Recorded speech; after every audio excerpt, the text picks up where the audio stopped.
అన్వేషణలో ఒకరిని నమ్మి మోసపోయానని రాపూరు ప్రాంతం ఉపాధ్యాయుడు వెంకట శివకుమార్ అన్నారు.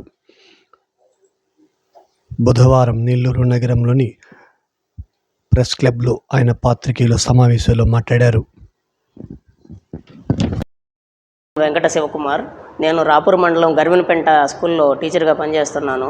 నాకు దసరా హాలిడేస్లో మేము గవర్నమెంట్ ఎంప్లాయీస్ అందరికీ లోన్లు ఇస్తామని చెప్పేసి నెల్లూరు ఐపుగుడి సర్కిల్ నుంచి ఫోన్ వచ్చింది.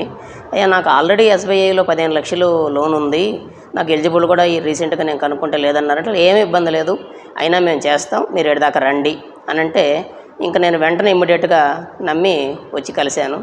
కలిసిన తర్వాత ఆ విషయం చెప్పారు. వెంటనే అక్కడ సివిల్ అన్నీ చూశారు. సివిల్ బాగలేదు, డిపిడీలు ఉన్నాయి బాగలేదు, ఓవర్ డ్రాఫ్ట్లు ఉన్నాయి, అవుట్ స్టాండింగ్ ఉంది, ఇంక ఎలిజిబులే లేదు.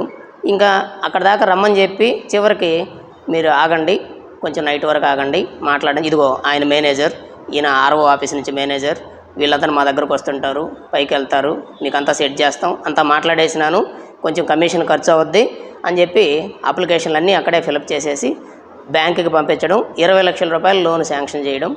20 లక్షల రూపాయలు లోన్ శాంక్షన్ చేయడం. ఎస్బీఐ లోన్ కట్ చేసేది ఎట్ట సార్ అని అంటే, అది మేము చూసుకుంటాం, నువ్వు ట్రాన్స్ఫర్ చేయకూడదు, అది మేమే చేయాలా అని చెప్పారు. బ్యాంకు నుంచి 15 లక్షలు ట్రాన్స్ఫర్ అయింది. ఎవరు సార్ అంటే, ఆయనకి ఒక బాడుగు తండ్రి, పెట్టుబడిదారి తండ్రి ఓబుల్ రాజు అనే వ్యక్తికి ఇమ్మీడియట్గా ట్రాన్స్ఫర్ చేయించారు. 15 లక్షల రూపాయలు శాంక్షన్ అయినటువంటి 20 లక్షలు అదే సెకండ్లో ఓబుల్ రాజు అకౌంటు మొత్తం అతని నెంబర్తో సహా ఉంది, ట్రాన్స్ఫర్ అయింది. తర్వాత రోజులు జరిగిపోతున్నాయి. 1 రోజు, 2 రోజులు, 3 రోజులు, జనవరి సార్ లాగేసుకుంటుంది. ఇంకా తర్వాత ఎలా కట్టాలా? ఎంఈఓ దగ్గర మామూలుగా క్యాజువల్లీ అడిగినా కానీ ఇతను అరెస్ట్ చేసేదానికి వస్తున్నారు, తప్పించుకునే దానికి సెలవు ఈ బాగానే అలా బెదిరిస్తున్నారు. ఫిబ్రవరిలో శాలరీ పెట్టొద్దని ఎంఈఓ గారికి చెప్పారు. ఇప్పటికి ఈ రోజుకి ఫిబ్రవరి జీతం నాకు రాలేదు. నిధి అని యాప్లో పే స్లిప్లో చూస్తే తెలుస్తుంది. సార్ ఒక్కరోజు కూడా 2 నెలల నుంచి సెలవే పెట్టలేదు. ఎందుకు? ఇంటికాడ లేదు, ఆడనే బళ్ళో పడుకొని నిద్రపోవడమే. ఇంటికి పోయేదానికి ఏముంది? ఈరోజు గ్యాస్ వచ్చింది, గ్యాస్ కట్టడానికి డబ్బు లేదు, వెనక్కిపోయింది గ్యాసు. ఇందులో ఫిబ్రవరి నెల శాలరీ లేదు.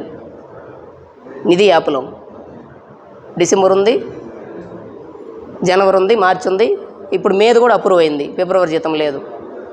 ఎందుకంటే ఎంఐఓ గారు దానికి నాకు ఇలా ఫోన్ చేశారు, సిఐ గారు, మేనేజర్ గారు,